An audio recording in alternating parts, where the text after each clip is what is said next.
नमस्कार, आप देख रहे हैं न्यूज़ वन इंडिया। मैं हूं आपके साथ नैना शर्मा। भारत कैंसर के मामलों में कई देशों को पीछे छोड़ते जा रहा है। इससे भी बड़ी चिंता की बात यह है कि जो बीमारियां 50 साल के बाद होनी चाहिए वो भारत में 30-35 के बीच में ही लगना शुरू हो जाती हैं। डॉक्टर्स की माने तो कैंसर जैसी बीमारी आज के युवा को तेजी से अपनी चपेट में ले रही है।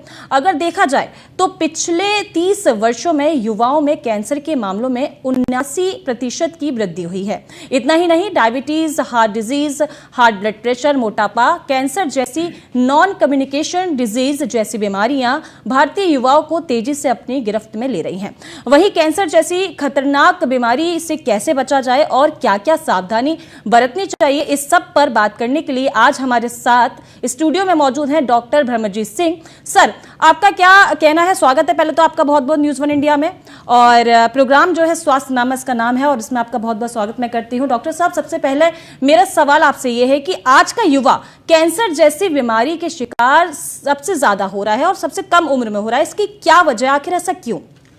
देखिए, मैं कर्नल ब्रह्मजीत हूँ और मैं एक कैंसर विशेषज्ञ हूँ। यानी कि मैं कैंसर का इलाज हर न्यूनतम प्रणाली जैसे कीमोथेरेपी, इम्यूनोथेरेपी और टारगेट थेरेपी से करता हूँ। और मैं Yashoda hospital and super speciality centre and cancer hospital Ghaziabad में काम करता हूँ।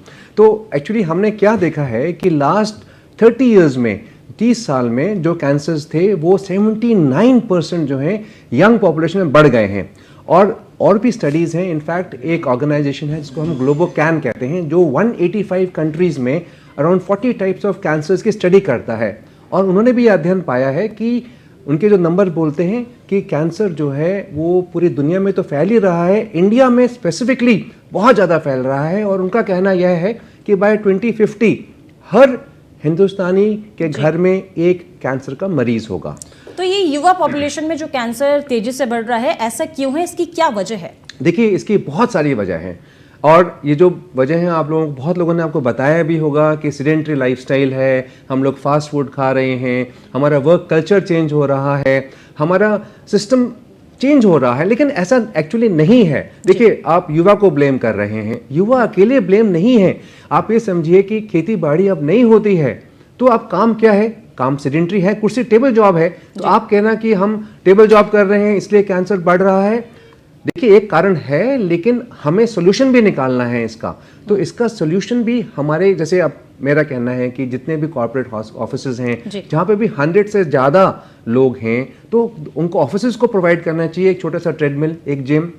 जैसे आप हाजिरी लेते हैं, अटेंडेंस लेते हैं, भाई 15 मिनट पहले, 15 मिनट दोपहर को, 15 मिनट शाम को आप आइए, ट्रेडमिल कीजिए, जिम कीजिए। तो अगर ये वर्क कल्चर चेंज होगा तो युवाओं पे जोर कम आएगा। आप कहते हैं फास्ट फूड खाओ, युवा फास्ट फूड क्यों खा रहा है? आपने उसका जवाब कभी सोचा है? हस्बैंड वाइफ दोनों काम कर रहे हैं, यंगस्टर लड़का लड़की दोनों काम कर रहे हैं, वो बेचारे सुबह मेहनत करते हैं, शाम तक थके हारे आते हैं, खाना कौन बनाएगा? आप उस पर रेगुलेशन लगाइए। आपने फास्ट फूड अलाउ किया, फास्ट फूड की क्वालिटी इंप्रूव कीजिए। अब जैसे काफ़ी ऑयल्स हैं, मैं नाम नहीं लेना चाहता, बहुत सी इंटरनेशनल कंपनीज हैं, वो पाम ऑयल यूज़ कर रही हैं, जो घटिया ऑयल यूज़ कर रही हैं, उससे कैंसर बढ़ रहा है, उससे बीमारी बढ़ रही है। एज अ गवर्नमेंट आप रेगुलेशन लगाइए, यू इम्प्रूव द क्वालिटी, जो खाने का क्वालिटी आप इम्प्रूव कीजिए and let it be there. अगर ऐसे फास्ट फूड से कैंसर बढ़ता तो अमेरिका और यूरोप में अब तक सबसे ज़्यादा कैंसर होता, लेकिन उनके यहाँ नहीं है। तो ये बात समझने की है, हमें हर प्रॉब्लम का सोल्यूशन भी निकालना है। युवाओं को कैंसर बढ़ रहा है और बहुत ज़्यादा बढ़ रहा है। इनफैक्ट अब आप ये देखिए कि ब्रेस्ट कैंसर, जो आज दुनिया का सबसे नंबर 1 कैंसर है, वो क्यों बढ़ रहा है? पहले हम ब्रेस्ट कैंसर 60 साल की उम्र के बाद देखते थे। तो अब रिसर्च ने ये बताया कि प्रेगनेंसी और ब्रेस्ट फीडिंग से कैंसर डिले होता है। पुराने ज़मानों में एवरी मदर, हर माँ के 3 से 4 बच्चे होते थे। अभी क्या हो गया? और उनकी जो फर्स्ट डिलीवरी होती थी वो 25 साल से पहले होती थी। तो रिसर्च ने कहा है कि भाई अगर आपकी डिलीवरी 25 साल से पहले होती है तो हर डिलीवरी और हर ब्रेस्ट फीडिंग आपको कैंसर, ब्रेस्ट कैंसर से बचाती है। अब इसके अस्पताल में क्या हो रहा है? जो भी लड़कियां काम करने जा रही हैं, लेडीज काम कर रही हैं, उनका 20 to 30 is the most important phase of their life. ये प्रोफेशनल लाइफ है। इस प्रोफेशनल लाइफ पीरियड में वो कैसे प्रेगनेंसी करेंगे? नॉट पॉसिबल कि 9 महीने बच्चा, उसके बाद बच्चे को संभाल 3 साल, तो उनका कैरियर खत्म हो गया। तो ये परिवर्तन आया है।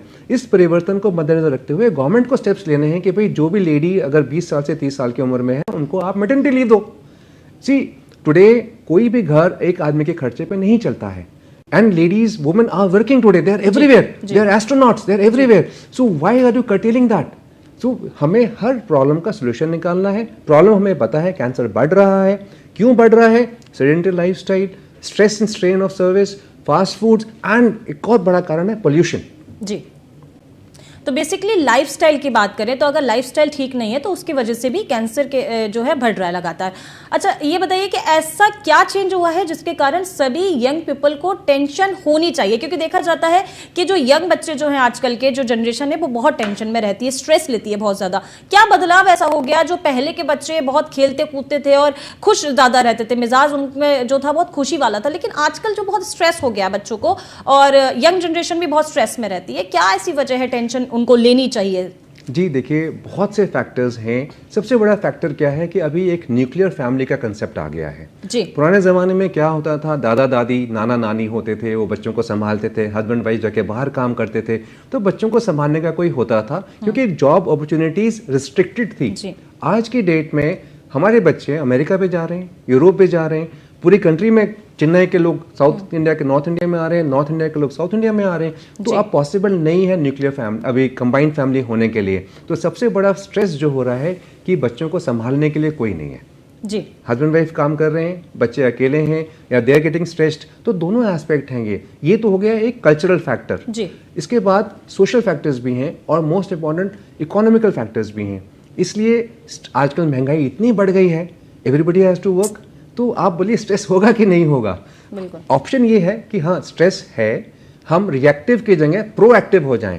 हमारे पास सुविधाएं हैं, हमारा देश योगा का देश है, मेडिटेशन का देश है. योगा कीजिए, मेडिटेशन कीजिए, आपका स्ट्रेस लेवल कम आ जाएगा. कौन से यंग मेल और फीमेल में रेस कैंसर है जिसमें इंक्रीज हुआ है? ऐसे कौन से फीमेल और मेल हैं जिनको हम दर्शकों को बता सकते हैं? जी देखिए, फीमेल्स में इंडिया में पहले सर्वाइकल कैंसर यानी स्त्री रोग ज़्यादा कैंसर होता था. सबसे कॉमन कैंसर सर्वाइकल कैंसर होता था. अब सबसे ज़्यादा कैंसर ब्रेस्ट कैंसर आ रहा है.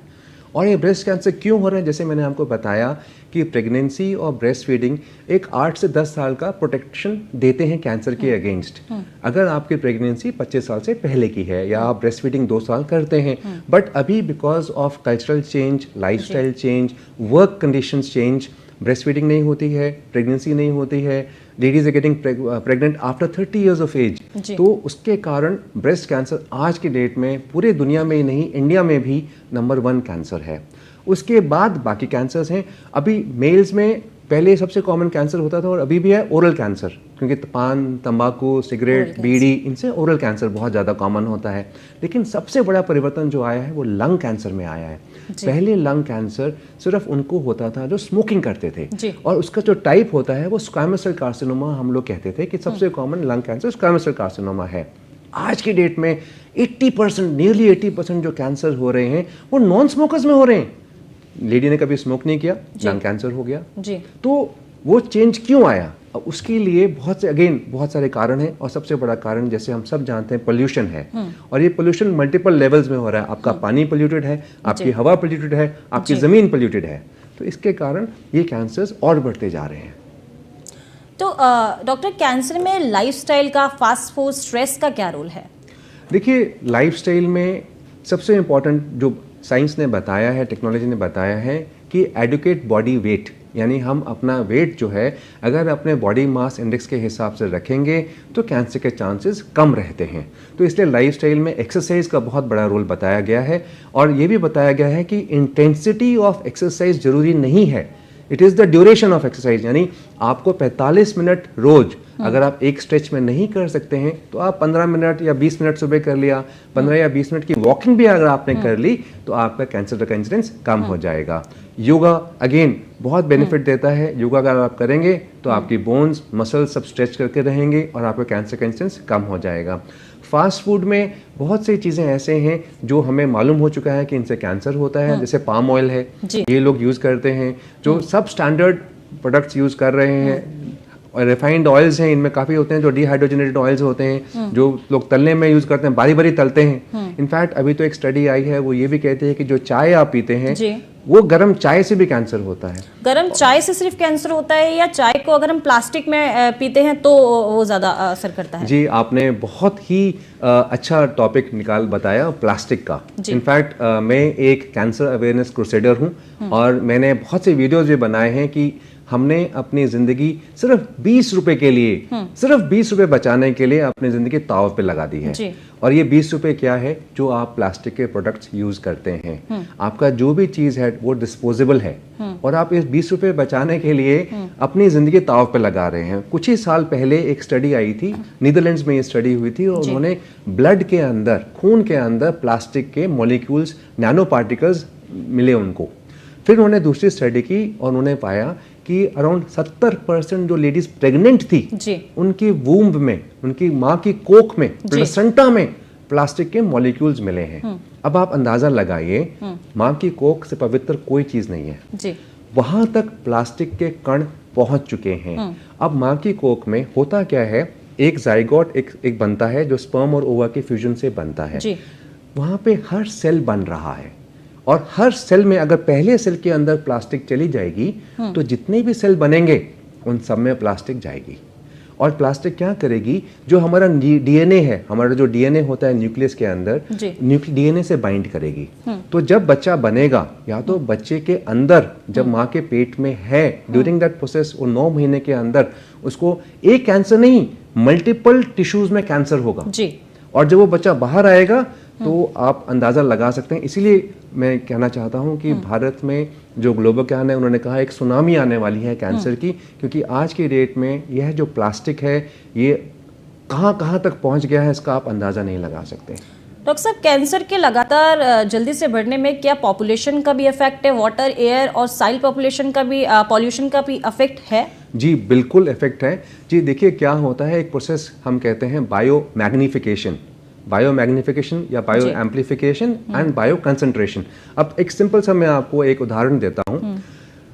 किसान खेत में जब गेहूं डालता है बोने के लिए, तो वो एक पहले यूरिया का स्प्रे करता है, खाद डालता है, तो हर गेहूं के दाने पे 1 बूंद केमिकल आ गया। जब वो पौधा बड़ा होता है, जब वो ग्रेन्स बनाता है, तो एक और स्प्रे किया जाता है कीड़ों से बचाने के लिए। तो हर गेहूं के दाने पे या राइस के दाने पे 1-2 बूंद पेस्टिसाइड आपने उसमें डाल दिया। जब किसान क्रॉप को काटता है और मार्केट में लेके जाता है, तो वो होलसेल मंडी होती है, मंडी में लोग खरीद लेते हैं उसको, लेकिन वो चूहों से बचाने के लिए फिर उसको स्प्रे कर देते हैं। तो हर गेहूं के दाने पे या राइस के दाने पे 3 बूंद पेस्टिसाइड हो गया। अब जब वो होलसेल से रिटेलर के पास आता है, तो रिटेलर भी अपने अनाज को बचाने के लिए, चूहों से बचाने के लिए, कीड़े से बचाने के लिए एक और स्प्रे कर देता है। तो 4 दाने हो गए। आप अपने घर में लेके आते हैं, आप रोटी बनाते हैं या पुलाव बनाते हैं, हर रोटी में लगभग 100 से 150 गेहूं के दाने हैं और हर गेहूं के दाने पे 3 से 4 बूंद पेस्टिसाइड है। तो आप अंदाजा लगाइए कि एक रोटी में लगभग 400 बूंद पेस्टिसाइड है और आप 2 रोटी दिन में 3 बार 365 दिन खाते हैं और आप बच्चे को लेकर के बड़े तक दे रहे हैं। अभी इसमें क्या हो रहा है? ये प्रोसेस है बायो एम्प्लीफिकेशन का, इसको कहते हैं बायो एम्प्लीफिकेशन। फिर एक होता है बायो कंसंट्रेशन। हमारा सिस्टम इस जहर को बाहर निकालने की क्षमता नहीं रखता, तो वो क्या होता है, हमारी बॉडी में डिपॉजिट होता रहता है, हमारी बॉडी में कंसंट्रेट होता रहता है और एक थ्रेशोल्ड लेवल आएगा जब उससे कैंसर पनपेगा। तो क्या ये कैंसर कॉजिंग जो पॉल्यूशंस हैं, क्या ये हमारी बॉडी में इकट्ठे हो जाते हैं जैसे कि आप बता रहे हो उस हिसाब से? जी हाँ, जैसे मैंने आपको बताया कि बायो कंसंट्रेशन से पूरा ये तो मैंने आपको एक उदाहरण दिया। वैसे ही जैसे आप हवा, हम सांस लेते हैं, हम सबको पता है एयर पोल्यूशन है, पार्टिकुलेट है, गैस है, तो वो एयर पोल्यूशन से वो पार्टिकल्स हमारे फेफड़ों में जाके बैठ रहे हैं और वो बैठ के एक थ्रेशोल्ड क्रिटिकल लिमिट को क्रॉस करेंगे, म्यूटेशन इनिशिएट करेंगे और कैंसर पनपेगा।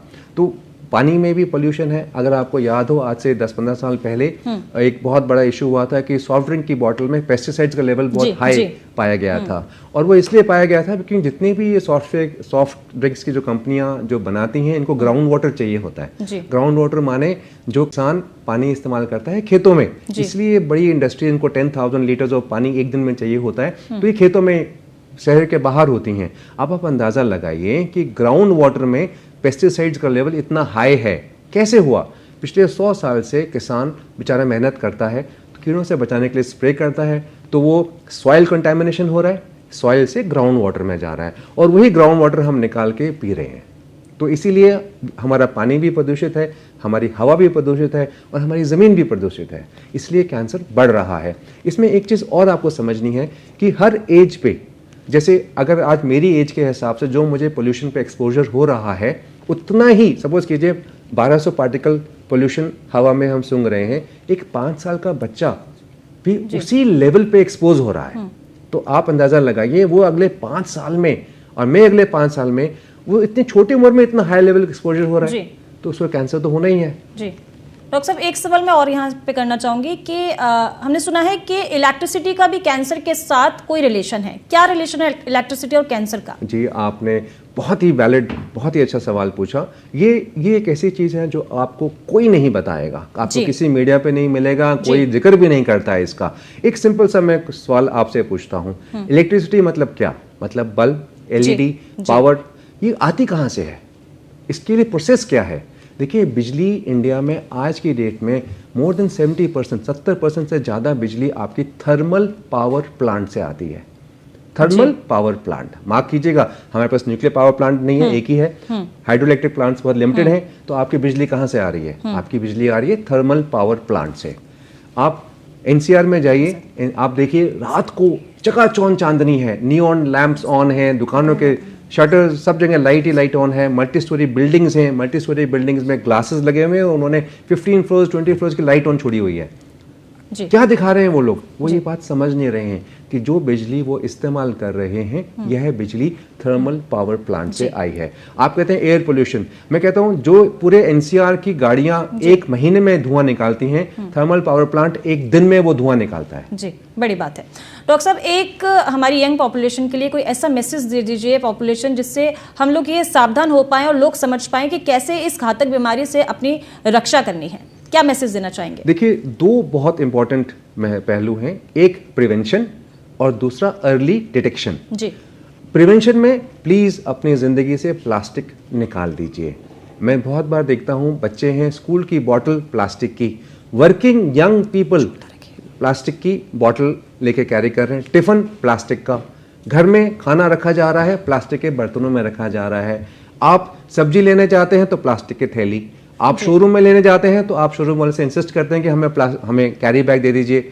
सो प्लीज़, अगर आप चाहते हैं कि आपकी जनरेशन और आपकी जो आने वाली जनरेशन है वो कैंसर मुक्त रहें, तो प्लास्टिक का बहिष्कार कीजिए। आप कंज्यूमर हैं, गवर्नमेंट इसके बारे में कुछ नहीं कर सकती। अगर आप कंज्यूम करना बंद कर देंगे तो अपने आप ही इसका यूज़ कम हो जाएगा। तो ये है प्रिवेंशन का। दूसरा है अर्ली डिटेक्शन।